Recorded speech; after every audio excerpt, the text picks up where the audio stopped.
Indonesia sedang diguncang oleh gelombang baru. Bukan bencana alam, bukan krisis ekonomi, bukan krisis hukum, bukan krisis politik, tapi oleh gelombang kesadaran generasi muda, khususnya generasi Y dan Z.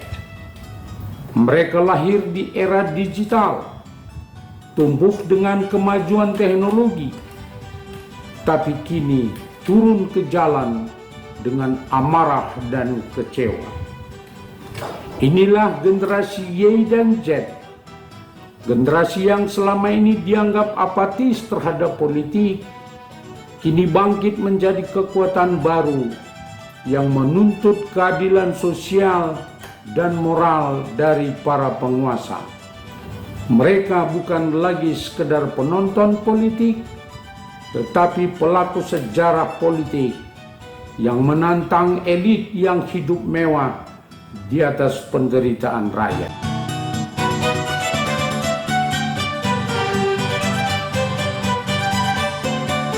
Selamat datang di PJP Ginting Channel Opini Kebangsaan, ruang analisis independen yang mengupas fenomena bangsa dengan tajam, jujur, dan berpihak kepada rakyat.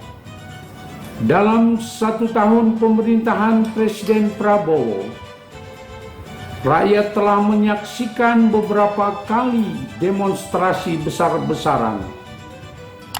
Namun gelombang demonstrasi yang terjadi pada Agustus dan September tahun ini terasa berbeda, karena pelakunya adalah generasi Y dan Z, mereka yang berusia antara 16 hingga 40 tahun.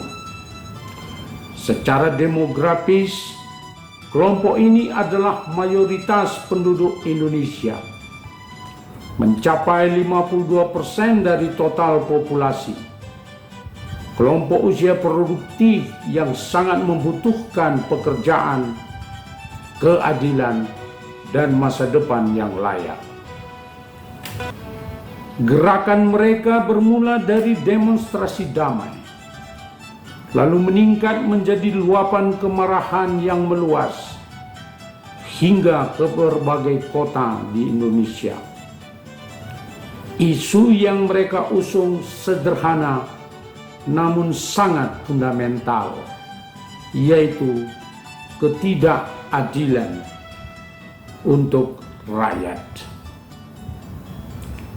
Mereka menyoroti perilaku pejabat dan politisi yang hidup dalam kemewahan dan hedonisme, berpesta pora di atas penderitaan rakyat kecil yang semakin miskin dan terbebani. Sangat menarik, gelombang protes generasi Y dan Z ini tidak terikat pada partai politik manapun. Mereka menyerang semua partai, baik yang berkuasa maupun yang di luar pemerintahan, karena bagi mereka semua sama saja telah gagal membela rakyat. Tuntutan mereka diarahkan pada lembaga-lembaga negara, DPR, DPD, MPR, dan pemerintahan eksekutif. Gerakan ini menunjukkan kedewasaan politik generasi muda. Mereka tidak menyerang individu, melainkan sistem dan institusi yang dianggap korup dan tidak adil untuk rakyat. Mereka bahkan berhasil menyusun tuntutan konkret yang dikenal dengan tuntutan 17+8. Isi tuntutan itu pada dasarnya menekankan satu hal utama, yaitu tegakkan keadilan untuk rakyat. Dan kini, tuntutan ini menjadi simbol perlawanan moral generasi muda terhadap seluruh sistem politik yang busuk. Gelombang demonstrasi ini menunjukkan perubahan besar dalam arah politik nasional. Generasi Y dan Z bukan lagi penonton, tetapi kekuatan penentu. Mereka mampu mengguncang fondasi kekuasaan, memaksa lembaga negara meninjau undang-undang, kebijakan, bahkan cara pandang terhadap rakyat. Mereka menjadi kekuatan politik baru rakyat yang tidak bisa lagi diabaikan oleh penguasa. Setiap lembaga yang gagal bersikap adil, yang kini hidup di bawah bayang-bayang tuntutan moral generasi baru ini. Mereka menuntut perubahan nyata, bukan janji kosong. Bagi kita yang juga merasakan ketidakadilan dalam pemerintahan, tindakan mereka adalah napas baru bagi demokrasi Indonesia.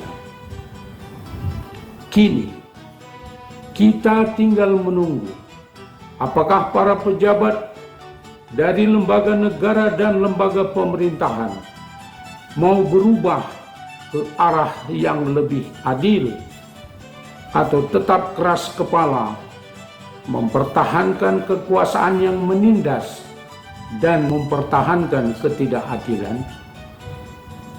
Gelombang protes generasi Y dan Z bukan sekedar gerakan jalanan. Ini adalah tanda lahirnya kesadaran politik baru yang lebih rasional, berani, dan tanpa takut terhadap kekuasaan. Mereka adalah cermin masa depan bangsa. Generasi yang tidak lagi dibungkam oleh propaganda, uang, dan kepalsuan politik. Pertanyaannya sekarang, apakah sistem politik kita siap menghadapi kebangkitan moral dan intelektual generasi ini? Tulis pandangan Anda di kolom komentar. Dukung terus channel ini dengan menekan subscribe, like, dan share agar suara kebenaran dan kesadaran rakyat terus bergema di seluruh penjuru negeri. Sampai jumpa di video berikutnya bersama PJP Ginting Channel Opini Kebangsaan. Salam kritis dan membangun. Terima kasih.